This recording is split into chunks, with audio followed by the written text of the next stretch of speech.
अस्सलाम वालेकुम दोस्तों। नेपाल एक ऐसा मुल्क है जिसे दुनिया बुद्ध मत के अमन, हिमालय की बर्फपोश चोटियों और माउंट एवरेस्ट की वजह से जानती है।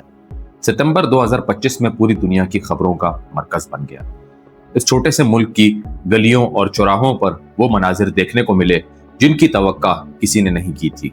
हजारों नौजवानों ने, जिन्हें आमतौर पर खामोश, मेहनती और रिवायती माशरा कहा जाता था, अचानक एक इनकलाब की सूरत इख्तियार कर गए।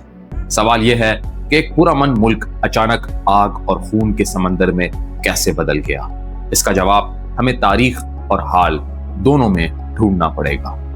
2008 में जब नेपाल ने सदियों पुरानी बादशाहत का खात्मा किया और खुद को एक वफाकी जमहूरिया करार दिया, तो लोग खुश थे कि अब इंसाफ, तरक्की और शफाफियत का दौर शुरू होगा।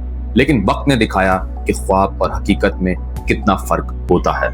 2015 में नया आइन आया, लेकिन इसके बाद भी सियासत पर वही खानदान, वही चंद चेहरे छाए रहे। करप्शन के स्कैंडल्स, अकर बापरवरी और हुक्मरानों की दौलत की नुमाइश ने अवाम को मायूस कर दिया। 2020 से 2024 तक के साल खास तौर पर सख्त थे। मईशत कमजोर, नौजवानों के लिए नौकरियां नापैद और महंगाई बढ़ती गई। ये वो पस मंजर था जिसमें नौजवान नस्ल के दिलों में गुस्सा जमा हो रहा था। 1 सितंबर 2025 को जब हुकूमत ने अचानक ऐलान किया कि फेसबुक, यूट्यूब, टिकटॉक, एक्स और दीगर 26 प्लेटफॉर्म्स को बंद कर दिया जाएगा, तो बज़ाहिर ये एक कानूनी या इंतजामी फैसला लग रहा था।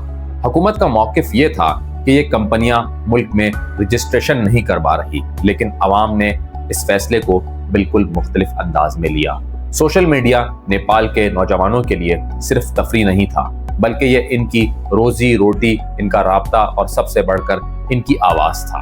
जब ये आवाज बंद की गई तो नौजवान नस्ल ने फैसला कर लिया कि अब वो खामोश नहीं बैठेंगे। 2 सितंबर से 7 सितंबर तक काठमांडू, पोखरा और दीगर शहरों की सड़कें मुजाहिरीन से भर गई। इनमें बड़ी तादाद उन नौजवानों की थी जिन्हें जनरेशन जी कहा जाता है। ये वो नस्ल है जो टेक्नोलॉजी के साथ पली बढ़ी, लेकिन अपने मुल्क में रोजगार और इंसाफ से महरूम रही। वो देखते हैं कि सियासतदानों के बच्चे, जिन्हें नेपो किड्स कहा जाता है, लग्जरी गाड़ियां चलाते हैं, बैरून मुल्क तालीम हासिल करते हैं और इक्तिदार के मजे लूटते हैं, जबकि आम नौजवान नौकरी के लिए धक्के खाते रहते हैं। यही तजाद इनके गुस्से को बगावत में बदलता रहा। सितंबर के महीने में हालात उस वक्त संगीन हो गए जब पुलिस ने मुजाहिरीन पर बराह रास्त फायरिंग और आंसू गैस का इस्तेमाल किया। चंद घंटों के अंदर अंदर कम से कम 19 अफराद जान से गए और दर्जनों जख्मी हो गए। काठमांडू की सड़कें मैदान जंग का मंजर पेश कर रही थी। हुकूमत ने फौरी तौर पर कर्फ्यू नाफिज कर दिया और फौज को तैनात कर दिया, लेकिन यह इकदाम अवाम को मजीद भड़का गया। अब यह तहरीक सिर्फ एहतजाज नहीं रही थी, बल्कि इसे एक इनकलाब की शक्ल मिल गई थी। 9 सितंबर को तारीख का वो लम्हा आया जब हजारों मुजाहिरीन ने पार्लियामेंट और दीगर सरकारी इमारतों का घेराव किया और अंदर दाखिल हो गए। हुकूमत के खिलाफ अवामी गुस्सा अपने उरूज पर था। दबाव इस हद तक बढ़ गया कि वजीर आजम KP शर्मा ओली को इस्तीफा देना पड़ा। इनके इस्तीफे ने मुल्क में एक सियासी खला पैदा कर दिया। फौज ने बड़े शहरों पर कंट्रोल संभाला, मगर यह सिर्फ वक्ती हल था। सवाल यह था कि अब नेपाल को कौन चलाएगा। यह हकीकत नजरअंदाज नहीं की जा सकती कि मार्च और अप्रैल 2025 में बादशाहत की बहाली और हिंदू रियासत के कयाम के हक में पहले ही मुजाहरे हो चुके थे। सितंबर के वाकयात ने इन आवाजों को और ताकत दी।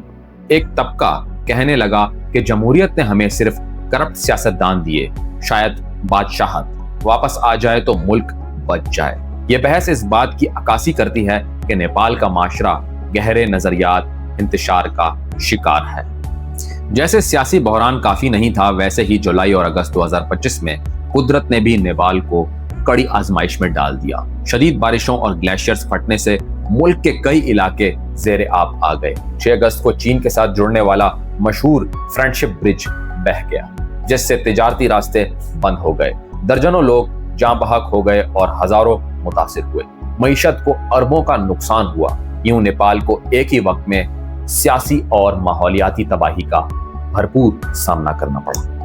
11 सितंबर को भारत, चीन और मगरबी ममालिक ने नेपाल में अमन की अपील की। सब जानते हैं कि नेपाल इस खत्ते में एक स्ट्रेटेजिक हैसियत रखता है।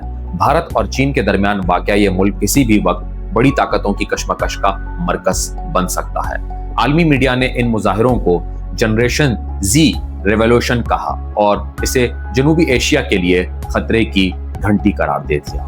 दोस्तों, ये पूरी तहरीक सिर्फ सियासत की खबर नहीं बल्कि इंसानों की दास्तान है। उन नौजवानों की कहानी है जो 8 और 9 सितंबर को मारे गए। इनके वालिदैन अपने बच्चों की तस्वीरें हाथ में लिए इंसाफ की फरियादें करते रहे।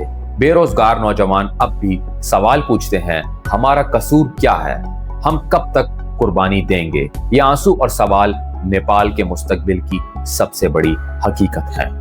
केपी ओली के इस्तीफे के बाद नेपाल एक नए मोड़ पर खड़ा है। क्या कोई अबूरी हुकूमत आएगी? क्या फौज इक्तिदार संभालेगी? क्या बादशाहत वापस लाई जाएगी? या फिर नौजवान नस्ल वाकई एक नया निजाम बनाने में कामयाब होगी? इन सब सवालों के जवाब अभी धुंध में छुपे हुए हैं, मगर एक बात यकीनी है, नेपाल की सियासत अब पहले जैसी नहीं रहेगी। 2008 में बादशाहत के खात्मे से लेकर सितंबर 2025 की बगावत तक नेपाल की कहानी मुसलसल जदोजहद और उम्मीद की कहानी है। लेकिन असल सवाल बाकी है, क्या नेपाल के आवाम की आवाज कभी सुनी जाएगी? मिलते हैं अगली वीडियो में, तब तक के लिए अपना ख्याल रखिएगा। अल्लाह हाफिज।